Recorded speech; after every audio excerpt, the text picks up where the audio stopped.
Good evening and welcome to Scotland at 7 on this Thursday, the 20th of February. I'm Douglas MacKenzie, bringing you stories from Scotland and around the world. We don't have a guest with us in the studio tonight to discuss this, but please don't let that stop the discussion. You can message us at Broadcasting Scotland at any time through most of the social media platforms, but if you have comments on stories while we're live, if you use the hashtag Scotland at 7 on Blue Sky, then we can broadcast your comments as the programme goes out. Anyway, wherever you are, I hope this will stimulate discussion.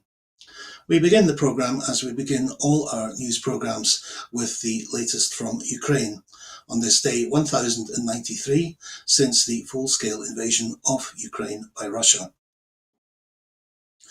Russian drones attacked Ukraine's southern city of Odessa for the second night running on Wednesday, with nearly 90,000 people affected by blackouts and loss of heating. 4 people, including a child, were injured in the initial attack on Tuesday. A Russian-guided bomb killed at least 1 person on Wednesday in and around Ukraine's northeastern city of Kupiansk, east of Kharkiv. Russian forces hit a residential area of Kupiansk, and rescuers retrieved the body of 1 resident from under rubble. Prosecutors in the region put the death toll for the day at 2 people. In the southern Ukrainian city of Kherson, Russian forces hit a multi-story apartment building with guided bombs, injuring 3 people and causing serious damage. Ukrainian drones hit the Syzran oil refinery in Russia's Samara region, 700 kilometers from the Ukrainian border on Wednesday, said the local governor. EU officials have proposed boosting military aid for Ukraine amid uncertainty about confirmed and continued backing from the US after Donald Trump launched a tirade laced with pro-Kremlin falsehoods against the Ukrainian President Volodymyr Zelensky on Wednesday. It is being reported that each EU member state contribute based on the size of its economy to produce a package that would include 1.5 million rounds of artillery ammunition to be delivered this year, as well as air defence systems, missiles for deep precision strikes, and drones. EU envoys have also agreed a 16th package of sanctions on Russia. It includes restrictions on Russian banks, measures to strengthen the G7 oil price cap, a Russian aluminium import ban, and new export bans. The UK and France are proposing to create a European reassurance force intended to prevent future Russian attacks on Ukrainian cities, ports, and critical infrastructure in the event of a US-brokered peace deal. The proposal, Western officials said, would involve less than 30,000 troops and would likely be concentrated on air and maritime defence. Among the aims would be the safe reopening of Ukraine's airspace to commercial flights and the security of its seaborne trade over the Black Sea with food and grain exports. South Korea has affirmed that a North Korean soldier captured by Ukraine has the right to start a new life on its side of the border. An official from Seoul's foreign ministry said, "North Korean soldiers are constitutionally considered our nationals, and the South would provide the necessary protection and support." The South's Chosun Ilbo newspaper published an interview with a North Korean soldier on Wednesday describing brutal fighting on the front line. The soldier, whom the newspaper called Ri, said he was 80% decided that he plans to apply for refugee status and go to South Korea. Ri, visibly wounded, told Chosun that many of his fellow North Korean soldiers had been killed by drones and artillery fire. "Everyone who joined the army with me is dead. When I finally entered the battle, it was truly brutal. I had never seen people die before." On Wednesday, Ukraine denied claims by Vladimir Putin of a ground attack into Ukrainian territory from the Kursk region, which would have been a first in the region since 2022. Volodymyr Zelensky met with Donald Trump's US envoy, retired General Keith Kellogg, today. Before the meeting, Zelensky said he hoped for constructive work with the US. Looking now at the Middle East, and at least 48,319 Palestinians have been killed and 111,749 injured in Gaza since 7th of October 2025, according to the Gaza Health Authority. The remains of two young children, their mother, and an elderly man taken hostage by Hamas have been returned to Israel in what onlookers described as one of the worst days for Israelis since the Palestinian militant group attack that ignited the war in Gaza. The bodies of Shiri Bibas and her two children, Ariel and Kfir, who Hamas says were killed in an Israeli airstrike, as well as Ored Lifshitz, were handed to the Red Cross in coffins after a ceremony in Khan Yunis. The United Nations Rights Chief said the parading of bodies in Gaza was abhorrent and flies in the face of international law. Isaac Herzog, Israel's president, has asked for, quote, forgiveness for not protecting the nation's citizens in the October the 7th attack as bodies of hostages were returned. Hamas has said it is ready to release all its remaining hostages in a single exchange if the ceasefire agreement with Israel moves forward to a second phase next month. A senior Hamas official, Tahar al-Nunu, told Agence France-Presse, "We have informed the mediators that Hamas is ready to release all hostages in one batch during the second phase of the agreement, rather than in stages, as in the current first phase." The offer came as the Israeli Prime Minister, Benjamin Netanyahu, signalled his readiness to talk about a second phase of the Gaza ceasefire after an extended delay, by appointing one of his closest advisors, Ron Dermer, a US-born cabinet minister and former ambassador to Washington, to lead the Israeli delegation to the talks. Dermer replaces the heads of the Mossad and the Shin Bet security service, who have led the negotiations until now, and have frequently been at odds with Netanyahu over his reluctance to move forward with a ceasefire. Arab leaders will gather in Saudi Arabia on Friday to counter President Donald Trump's plan for US control of Gaza and the expulsion of its inhabitants, diplomatic and government sources said. The plan stirred rare unity among Arab states, which roundly rejected the idea, but they could still disagree over who will govern the Palestinian territory and who will pay for reconstruction. US Secretary of State Marco Rubio met on Wednesday with the leader of the United Arab Emirates, Sheikh Mohammed bin Zayed Al Nahyan, after talks in Israel and in Saudi Arabia. The UAE has been key in mediating between Israel and Gaza. Wednesday's meeting included discussions on artificial intelligence, the Gaza Strip, Syria, Lebanon and the Red Sea, which had been the site of attacks by Yemen's Houthi rebels until the Gaza ceasefire, the State Department spokesman said. Home now, and the UK government proposals on English malt whisky have been condemned by the Scotch Whisky Association. The SNP has expressed strong opposition to proposals from the UK government that could damage the reputation of Scotland's Scotch whisky industry by allowing English whisky to be labelled as single malt. The UK government's consultation on granting English whisky a geographical indication is raising concerns across Scotland. If approved, this move could undermine the integrity of Scotland's world-renowned Scotch whisky, particularly its single malt category. The proposed change would allow English whiskies to use the prestigious single malt label despite not adhering to the traditional Scottish process of whisky making.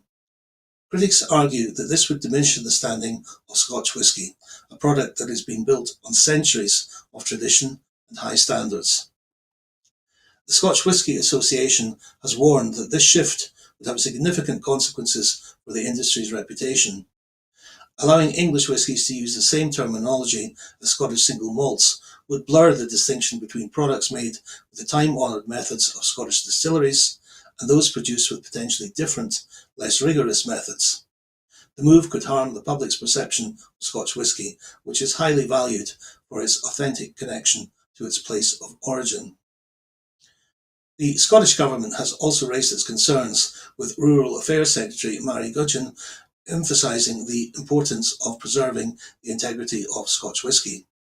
the whisky industry is a key economic contributor, supporting thousands of jobs and generating billions in exports.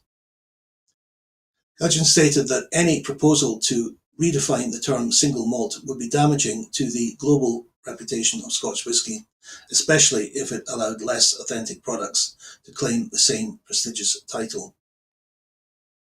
The SNP, led by First Minister John Swinney, has vowed to protect Scotland's whisky industry from what they see as an attempt to dilute its value. They argue that any move to weaken the definition of single malt would lead to job losses and harm the economy, especially in rural Scotland. The SNP insists on strong opposition to these proposals, calling on all MSPs, including Labour, to unite in defending the country's whisky heritage. As the consultation progresses, the Scotch Whisky Association has committed to formally responding, urging the UK government to reconsider their proposals and avoid any action that would damage the hard-earned reputation of Scotch whisky. Staying in Scotland, and SNP MSP Kenneth Gibson has led a debate in the Scottish Parliament on the disastrous impact of private finance initiative PFI policies in Scotland today, amidst rumours that the Labour UK government is set to reintroduce the funding model in England. PFI schemes are a contract between the public and private sectors, typically involving private businesses building public infrastructure like schools, hospitals and roads, while the public pay a monthly charge to cover the cost of the build and services. The scheme, started by the Tories and continued by Labour, has left Scotland paying over the odds for subpar infrastructure, with the estimated cost to the public next year to be £1.25 billion, the highest number on record. Despite the disastrous track record of PFI in Scotland, media reports are now circulating that UK Chancellor Rachel Reeves is set to reintroduce the scheme. Commenting, SNP MSP Kenneth Gibson said, "The legacy of PFI in Scotland is a stark reminder of the dangers of prioritising short-term gains over long-term sustainability. This coming financial year, £1.25 billion worth of PFI payments will be made across the public sector in Scotland, money which could be going towards teachers and nurses." The first ever SNP-led debate in the Scottish Parliament was on the scandal that is PFI, and we're still paying the price 25 years later. That's why the SNP scrapped PFI after coming to power, replacing it with a non-profit distributing model to stop private companies lining their pockets at the public's expense. That Labour would even consider the return of PFI shows that they cannot be trusted with Scotland's finances. The UK government should rule out any return to PFI and consign it to the dustbin of history, where it belongs.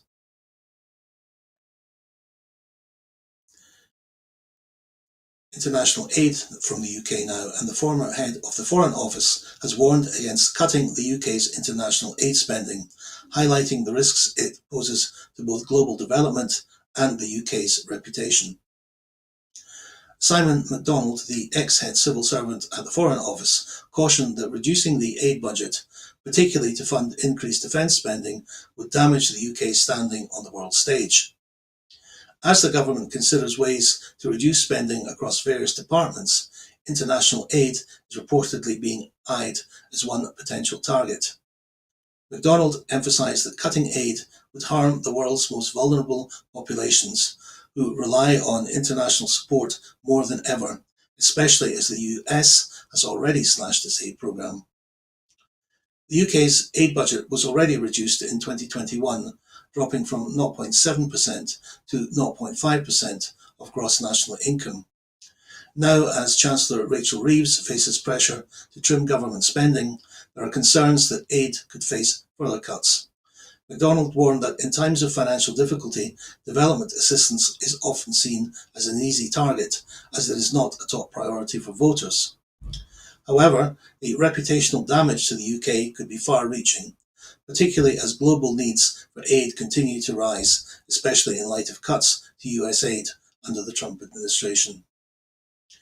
In addition to concerns over the aid budget, the Foreign Office is under pressure to make significant cuts due to the rising cost of borrowing and the government's commitment to increasing defence spending to 2.5% of GDP. Other departments, including health and education, are largely protected from cuts, but the Foreign Office could face further reductions, which may include cuts to diplomatic staff and personnel. The decision to reduce foreign aid could also hinder the UK's ability to maintain its global influence and strategic interests. Experts argue that reducing international aid would be short-sighted, not only damaging the UK's global reputation, but also undermining its long-term security interests. The government's previous cuts to aid have already led to significant challenges in some regions, including the closure of critical health services in South Africa and the loss of thousands of healthcare jobs in Ethiopia.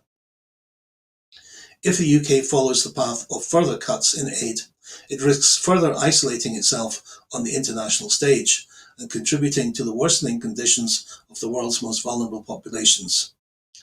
Maintaining a strong and effective aid programme is vital for both global stability and the UK's long-term interests. And now the shooting of 4 IRA members by the SAS in 1992. A coroner's decision to refer findings on the unlawful killing of 4 IRA members by SAS soldiers to the Director of Public Prosecutions highlights the ongoing debate over accountability for unlawful actions, even by military personnel. Justice Michael Humphreys recently concluded that the deaths of 4 IRA members in a 1992 ambush in Northern Ireland were unjustified, and that the SAS soldiers responsible should be held accountable. The soldiers had opened fire on the men who had just attacked a police station in Coal Island without warning or attempts to arrest them.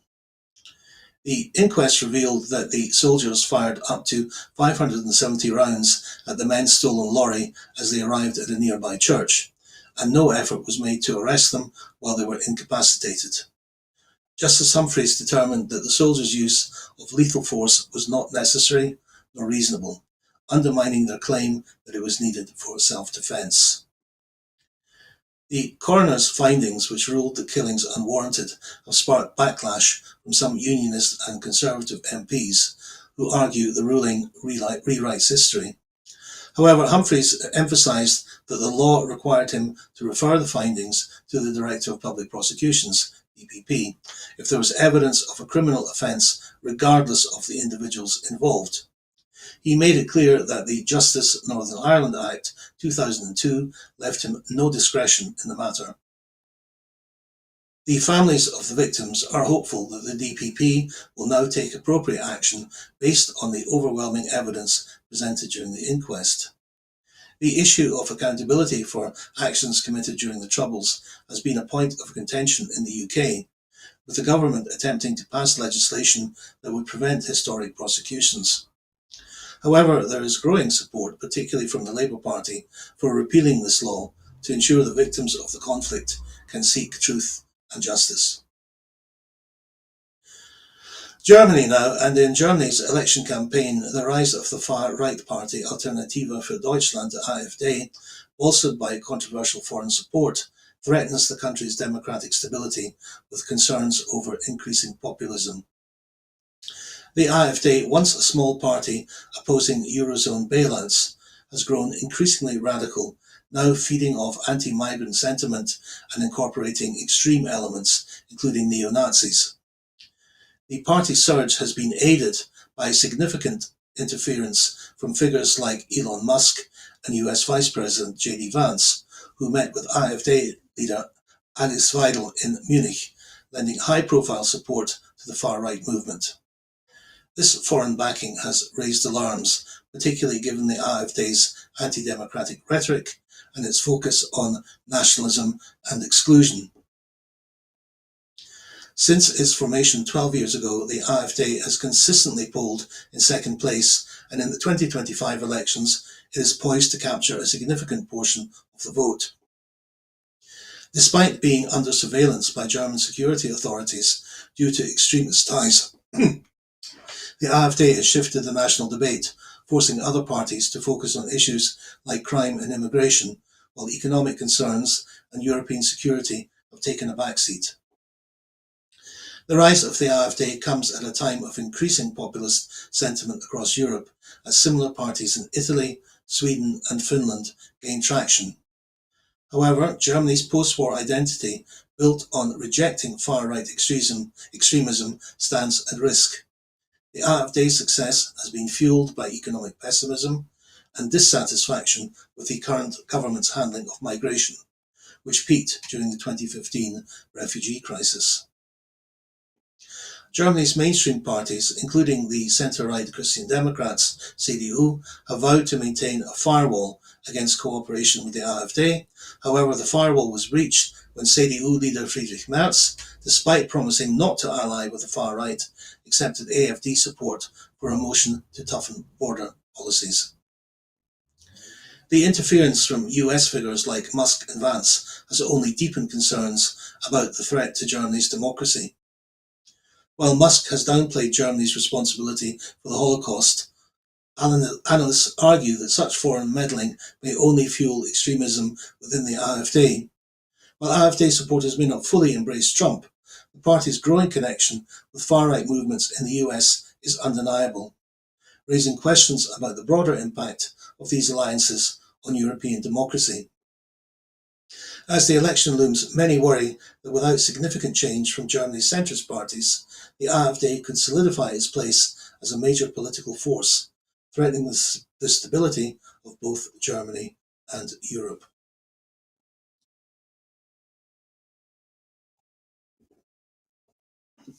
In the US now, a federal appeals court in San Francisco recently ruled that the Trump administration's attempt to end birthright citizenship is unconstitutional, citing a breach of the 14th Amendment. The case centers around an executive order signed by President Trump on his first day in office, aiming to end birthright citizenship for children born in the US to parents who are neither US citizens nor legal residents. The 14th Amendment guarantees birthright citizenship, and opponents of the policy argue that eliminating it would create a class of stateless individuals stripped of basic legal protections. The Federal Appeals Court denied the Trump administration's request to reinstate the ban, ruling that the Justice Department had failed to demonstrate that their case would succeed. A concurring opinion from Judge Danielle Forrest, who was appointed by President Trump, further emphasized that the policy did not constitute an emergency, even though it was a significant shift from prior legal practices. This leaves in place an injunction from a Washington state federal court prolonging the legal battle and setting the stage for the US Supreme Court to make a final decision. The 14th Amendment, which was passed in 1868, was a response to the infamous Dred Scott decision, which denied constitutional protections to enslaved Black Americans. The amendment's guarantees of birthright citizenship has been a cornerstone of American law for over 150 years. The case against the executive order was brought by Democratic attorneys general from Arizona, Oregon, and Illinois, highlighting concerns over the potential long-term effects of revoking birthright citizenship. Legal experts and civil rights advocates warn that such a move could destabilize American immigration law and create an underclass of people without nationality. The case is now expected to move to the Supreme Court, where a final ruling will determine whether the executive order's breach of the 14th Amendment will stand or be struck down. Back to Scotland, and a new independent commission has been established by the Scottish Government to review sentencing and penal policy and identify the most effective ways to address offending behaviour to help reduce crime and lower the number of victims. The Sentencing and Penal Policy Commission will be chaired by Martin Evans, former chair of the Scottish Police Authority, supported by 5 expert commissioners. The Commission will examine how imprisonment and community-based interventions are currently used in Scotland. The Independent Commission will, as part of its work, engage with victims and others with experience of the justice system and make detailed recommendations for improvements in how offending behaviour can be dealt with effectively and proportionately. Initially focusing on community sentencing, bail and remand, and release from custody, the Commission will be able to consider other areas it deems necessary. A final report and recommendations are to be presented to the Scottish Government before the end of the year. Justice Secretary Angela Constant said, "I'm grateful to Martin Evans and the Commissioners who will bring their considerable knowledge and experience to bear in taking on this vital task. Prison will always be necessary for those who pose the greatest risk of harm, and protecting victims and the public is my absolute priority. However, evidence shows that short prison sentences are often not the best way to reduce reoffending, with those released from short custodial sentences reconvicted nearly twice as often as those sentenced to a community payback order. While crime is at one of its lowest levels in 50 years, we all want to keep crime down and communities safe, and effective rehabilitation to reduce reoffending is a key part of that.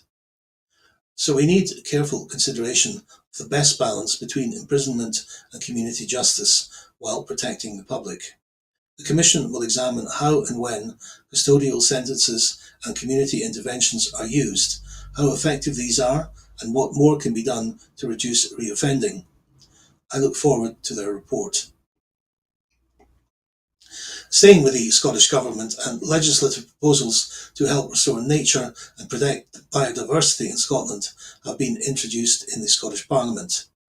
The Natural Environment Scotland Bill, which will now be considered by MSPs, would place a duty on ministers to set legally binding nature restoration targets and will modernise how national parks and deer are managed.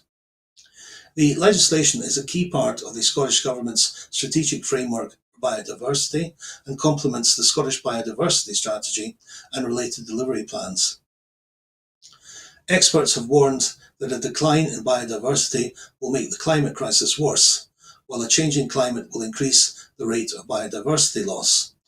The bill proposes actions to tackle the twin crises of climate change and nature loss, with measures to protect biodiversity and reduce harmful carbon emissions. It will build on the high ambitions set out in the Biodiversity Strategy and Delivery Plan, which includes over 100 actions to tackle the nature crisis. If passed by Parliament in due course, the Natural Environment Scotland Bill would place a duty on Scottish ministers to set legally binding targets for nature restoration, create a power to allow for future amendments to environmental impact assessment legislation and the 1994 Habitats regulations to ensure that they remain fit for purpose over time, and to flexibly adapt to future requirements, while ensuring that the legislative frameworks continue to effectively underpin environmental protection and assessment processes in Scotland. To modernise the aims of national parks and powers of national park authorities. To reform the way in which deer are managed through the implementation of many of the recommendations made by the Deer Working Group, through repealing the licensing of venison dealing and by amending Nature Scots' powers of intervention. Cabinet Secretary for Rural Affairs, Mary Gudgeon, said, "We all depend on nature to provide our food, help prevent flooding, tackle the climate crisis, and contribute to our well-being. But right now, around 11% of species in Scotland are under threat, and if we do not take urgent action, nature in Scotland will continue to decline, and some important species might be lost forever." Our proposals in this bill can contribute to the Scottish Government's priority of tackling the climate emergency. The twin crises of climate change and nature loss are interdependent and need to be tackled together. We are determined to promote biodiversity, to adapt to climate change, and to ensure we can continue to enjoy the benefits of Scotland's wonderful nature. And this bill will help achieve that.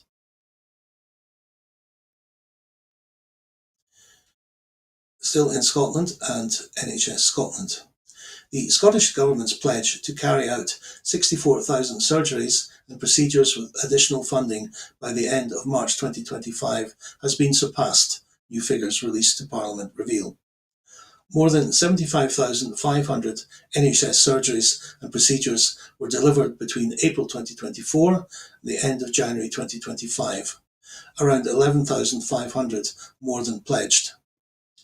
Funded through £30 million investment, the targeted activity has resulted in significant reductions in inpatient day case waiting lists across a number of health board areas and specialities. Between April 2024 and September 2024, there has been a 44% decrease in imaging waits in NHS 5, a 22% decrease in urology waits in NHS Forth Valley, a 19% decrease in ear,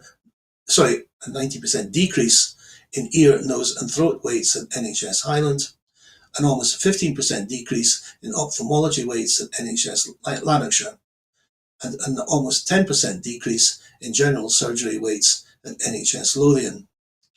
The targeted funding has also helped reduce the total national waiting list size between April 2024 and September 2024 for imaging by 7.5% and for scopes by 7.3%. In April 2024, the Scottish Government funded NHS boards to deliver 64,000 procedures. That's 40,000 diagnostic procedures, 12,000 surgeries and 12,000 new outpatient appointments by March 2025. By January 2025, 56,500 diagnostic procedures, almost 9,200 surgeries and over 9,800 outpatient appointments took place. The Scottish Government says it will continue to monitor the impact of the funding until the end of March 2025, with boards reporting they expect to see further progress. Latest published data also shows a rise in planned care activity between April 2024 and September 2024 compared to the same period in 2023, with an 8.3% increase in inpatient day case procedures and a 2.5% increase for new outpatient appointments. Health Secretary Neil Gray said, "I'm pleased to see health boards are now reporting the tangible impacts of our investment to clear the longest waits. Our plan is delivering and we're seeing progress across a number of specialty areas. I thank staff for their outstanding effort in carrying out this additional activity, which is having a positive impact on people's lives. This is a good start. However, we know many people are still waiting too long.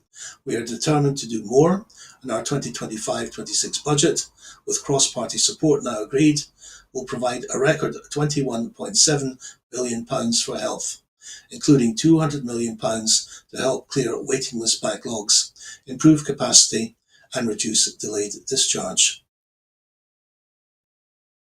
Well, that's it for this evening's Scotland at 7. Before I go, I just want to remind you that at Broadcasting Scotland, we depend on the generosity of our supporters. To everyone who has donated, and to everyone who has signed up to make a regular monthly payment, thank you very much. We raised £20,000 from April to the end of 2024, £16,000 short of our £36,000 target.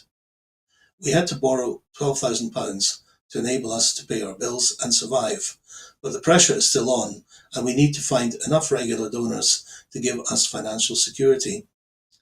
We face costs of over £4,000 every month, but only receive donations of around £2,500. We need more regular subscribers, but we need to clear our debts as well.